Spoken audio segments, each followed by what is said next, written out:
ሰላም የክርስቶስ ቤተሰቦች እንደምን አላችሁ? እነሆ ዛሬ ከቅዱስ ላሊበላ ከተማ በግምት 25 ኪሎ ሜትር ርቀት ላይ ተገኝተን ሻሎ ከምትባል ትንሽ የገጠር ከተማ ደርሰናል።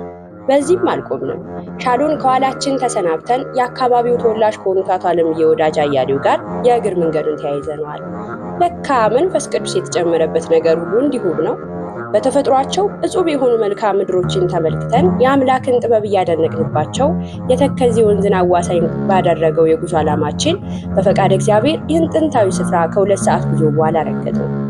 አሸተን ማርያም፣ መኪና መድኃኔዓለም፣ ከበሮ ማርያምን በጉልህ መቃኘት የሚያስችል ስፍራ ነው። ታዲያ እንደደረስን የአካባቢው ተወላጅ የሆኑት መልአከ ገነት ቄስ ጎሹ ውለታውና ምዕመኑ በፍቅር ተቀበሉ። እንግዲህ ከእነርሱ ጋር የነበረንን ቆይታ ልናስቃኛችሁ ወደናልና አብሮነታችሁ አይለየን እንላለን። በ1632 ዓመተ ምህረት በአፄ ፋሲል ዘመነ መንግስት የተሰራ ማለትም 385 ዓመታትን ያስቆጠረ እድሜ ጠገብ የሊቀ ሰማዕቱ የቅዱስ ጊዮርጊስ መታሰቢያ ቤተክርስቲያን ይገኛል። አሁን ያለንበት ጀባ ቅዱስ ጊዮርጊስ ቤተክርስቲያን ይባላል። ከላሊበላ በላስታ ወረዳ ስር የሚገኝ በድሮ መቄት ወረዳ ነበረ። አሁን በላስታ ወረዳ ነው። በተከዜና በዚህ ላይ ባለ ገደል የተከበበ እዚህ ከባራም ሆነ ገደል ስር ያለ ቦታ ነው ያለንበት። ይህ ቦታ የተመሰረተው በአፄ ፋሲል ዘመነ መንግስት በነበረበት በ1632 ዓመት ነው ቤተክርስቲያኑ የተተከለው። እድሜው ግን 385 ዓመት ነው ከተተከለ። ይህንም የተከሉት አባቶቻችን እንደሚነግሩን ሲወርድ ሲዋረድ 3 አባቶች ናቸው የተከሉት። 1 ቢሆነኝ፣ 2 ግርሜ፣ 3ኛ ሴት እንቁላል የምትባል አባት 3 ተክለውታል። ከዚያ ጀምሮ እስካሁን እየተገለገለ ይኖራል። በጥቅሉ 385 ዓመቱ ነው። በዚሁ ስፍራ በሰማዕቱ ስም የተሰየመ ታምራዊና ፈዋሽ ጸበል፣ ጥንታዊና ምስጢራዊ መጽሐፍቶች፣ እድሜ ጠገብ ቅዱሳት ስዕላቶች ይገኙበታል። ግዕዝ ነው። ይሄም እንትን መቀመጫ በማጣቱ ዝናብ በመመታቱ እንዴት እንደሆነ መጽሐፉ ይህንን የመሰለ ሐረግ ይኸው ዝናብ በመመታቱ ነው እንደዚህ የሆነ ዝናብ መቀመጫ በማጣቱ ይህን የመሰለ ነው። በአባቶቻችን ቅርስ የተሰራች ነው። ስንት ዓመቷ ነው? እንደዚሁ ከቤተ ክርስቲያኑ ያላነሰ ዕድሜዋ አብራ የተያያዘ ናት። ጥንታዊ ናትኝ። ይሄ እምነበረድ መስቀል ነው። እንግዲህ ያው በጊዜ ብዛት ተሰብሮ አሁን ተጠግሞ በጥገና ላይ ነው ያለው እና እንደዚሁ ይሄም አብሮ ከእሷ ጋር የተዘጋጀ ነው። ጥንታዊ ነው። ድጋሚ ይሄም ያው ብቻ ለቅርስ ነው ያስቀመጥናቸው እንጂ ጥንታዊ ናቸው ማለት ነው። ከዚህም የቤታችን ስዕል አለ።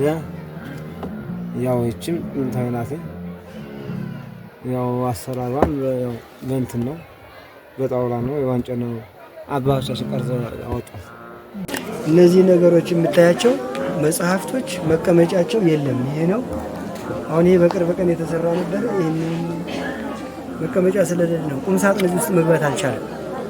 ቁም ሳጥን ለማሰራት ቢሰራ ቢባል የማሰራት አቅሙ ብቃቱ የአካባቢው ሕዝብ የምታየው በአቅሙ የደከመ በፈረስ በጋማ ከፍት ካልሆነ በስተቀር ወደዚህ መታደርጉ የምታየው ይሄ ነው። አሁን የኛ ንብረት ማስቀመጫ አሁን ይሄ ሲመጣ ይሄ ማስቀመጫ ይሄ የጠላ ማስቀመጫ የጣን መሰብሰቢያቸው ናቸው። ዋናው ትልቁ ነገር ዕቃ ቤቱን እኔ እችላለሁ ብሎ እነዚህ ቅርሳ ቅርሶች ነገሮች የሚቀመጥበት ደረጃውን ጠብቆ ትልልቅ ለልጅ ልጅ ለማስተላለፍ አባቶቻችን ለኛ አስተላልፈዋል። እኛ ደግሞ ለልጆቻችን እንድናስተላልፍ ይህን ዕቃ ቤት የሚሰራልን ሰው እግዚአብሔር የፈቀደለት ሰው ብናገኝ ይህንን ድምፅ የሚሰማው ሰው የነዚህ ንብረቶች እንደ ሙዚየም አድርገናል ለማስቀመጥ ዕቃ ቤት ያስፈልገናል። ስለዚህ በሌላው ዓለም ስንድ በመስታወት እነዚህ አሁን በመስታወት የሚቀመጡ ነው ተፈልገው የማይገኙ እንቁ ዕቃዎች ናቸው። አሁን የወጡትን ነው የምታየው። በሌላ ቤተክርስቲያን የሌለ ሞግሪስ የሚባል እንደ መጽሐፈ ሄኖክ የዓለም መመራመሪያ የሆነ መጽሐፍ እዚህ ደብራል። ስለዚህ እነዚያ ሁሉ ሊቃውንት መጥተው ጠይቀው ጠበብት መጥተው ጠይቀው ተመራምረው መሄድ የሚችሉ እኒህ መጽሐፎች ሲኖሩ ነውና ይህንን ማስቀመጫውን ዕቃ ቤት ወይም ንብረት ክፍል የምንሰራበት ይህን እንዲተባበረን ሰው በእግዚአብሔር ስም በሰማይቱ ስም ነው የምጠይቀው።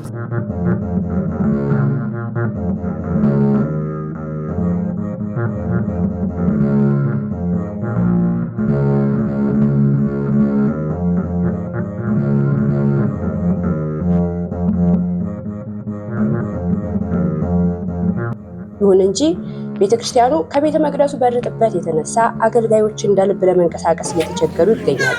አሁን እነዚህ ታቦት ለማውጣት እየተዘጋጁ ነው፣ ግን ተራ ነው የወጡት እንጂ ባድ ላይ መውጣት አልችልም። በሩ ይህንንም አሁን ከአንዳንድ በጎ አድራጎች ይህን ሰሞን ነው እንጂ እስካሁን አልነበረም።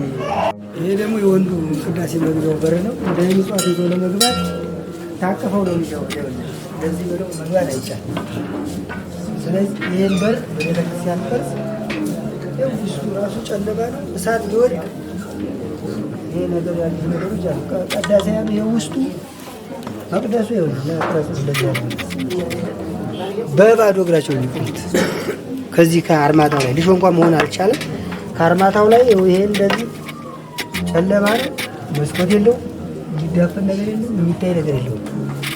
ይሄ ደግሞ በባዶ እግራቸው ነው የሚቆሙት ካህናቱ እና ካህናቱ ውስጥ እግራቸው ለበሽተኝነት ነው የተደራጀ። ምንጣፍ ያስፈልጋል፣ ሁሉ ነገር ያስፈልጋል። መንበሯን ባለ ጊዜው እንጨት ወደዚህ ብትሻል ይህን ደብረ የሚመጥን ቤተክርስቲያን ይመጥናል የሚል መንበር የለም። ይህንን ለማድረግ ይህ ሁሉ የሚሰማው እንግዲህ ጨለማ ነው። ከላይ ተደርምሶ ነው ያለው። ውስጡ መቅደሱ የፈረሰ ነው። እንደዚህ ብለን ጨለማ ነው። እዚህ ውስጥ ጌታ አለቄ ሲያነባል።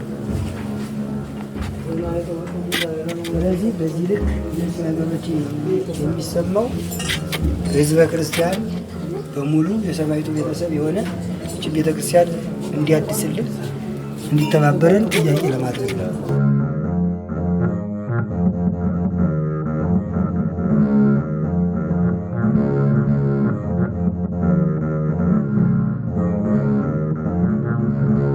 እችኛውም የአባ ሰላማ መስኮት ነው። አሁን እያንዳንድ ከከተማ የሚመጡ የሀገሩ ተወላጆች ይዘውት የሚመጡት ነው። ፎርሙን ያላሟላ መጋረጃ ነው የምታየው። መስኮቱ አይቻልም። የቤተክርስቲያን ቅርጽ አለ የያዘው ዝም ብሎ በስመሙ ለማያረግ የተደረገ ነው እንጂ አሁን ይሄ ጣራው እንግዲህ አባቶቻችን አያቶቻችን ቅድመ አያቶቻችን የሰሩትን አናፈርስም ተብሎ በላዩ ላይ ቆርቆሮ የተደረበ ነው። ግን ቢሆንም ቤተክርስቲያኑ የምታየው ማህሌት ቁማ ነው ያደርከው። ዛሬ ማህሌት እንዴት እንደተቆመ አይተሃል። ይህንን ሁሉ ለማድረግ የዚህ አካባቢ ህዝብ አቅም የለውም። ለመስራት የአካባቢው ህዝብ ክርስቲያን እንዲህ እያደረገ ድንጋዩን እየፈለጠ በጉልበቱ ደከመኝ ሰለቸኝ ሳይል ያለ ነው። ይህ ብቻ ሳይሆን ያ ሁሉ ድንጋይ ነው። በዛ ውስጥ ያለ ሁሉ ድንጋይ ነው። አሁን ቤተ ክርስቲያኑ ሲሰራ ይሄ መሞላት ያስፈልገዋል። ብዙ ብር ያስፈልገዋል። ይሄ መሰረት ያስፈልገዋል። መቃረቢያ ያስፈልገዋል። ቤተ ክርስቲያኑ የሚተዳደረው በዚሁ አካባቢ በሚያወጣው አስተዋጽኦ የሚቀደስ ነው። ለካህናቱ ደመወዝም ምንም የለውም። ስለዚህ የሚገለገለው እንደ ሀገራዊ ባህል ስለሆነ ይህንን የሚያዩ የኢትዮጵያ ኦርቶዶክስ ተዋሕዶ ቤተክርስቲያን እምነት ተከታይ የሆኑ ይህም ቤተክርስቲያን እንዲያግዙት ከታች ከዋሻው ጋር ቅድም ካየ ነው ከዚህ ጋር ተያይዞ ቤተክርስቲያኑን እንዲያይዙ እንግዲህ ይህንን ቤተክርስቲያን ለማደስ የአካባቢው ተወላጆች ደፋ ቀና እያሉ ይገኛሉና እናንተም ከበረከቱ ተሳታፊ ትሆኑ ዘንድ በሰማዕቱ ስም እጃችሁን ዘርጉልን እንላለን።